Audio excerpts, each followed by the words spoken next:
આ તો ગાડી લાયા, પેલા મેરડી માતા એ જશે, પાવાગઢ જશે, ફલાણે જશે, છેલ્લે ઘરની માતા આવે લે માં ગાડી લાયો.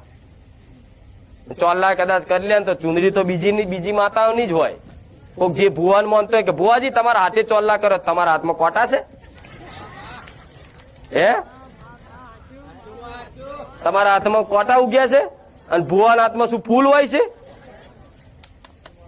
કે લાવો ભુવાજી તમે ચોલ્લા કરી આલો. અરે આ બધી માનસિકતા બધી કાઢો બહાર. તમારા ઘેર સાધન આવ્યું તો કોઈ ભુવાને બોલાવવાની જરૂર નહીં, કોઈના હાથે ચોલ્લા કરાવવાની જરૂર નહીં. તમારી ઘરની એક નોની અમથી કુવાસી હોય ને એના હાથે ચોલ્લા કરાવજો. જગતમાં કદાચ હું માતા એવું કઉ છું, સાધને તમારી માં બેહી જાય, પણ વિશ્વાસ તો તમને પારકી માતાઓ પર જ વધારે છે. ફલાણા ભુવાજી ચોલ્લો કરે તો ખરું.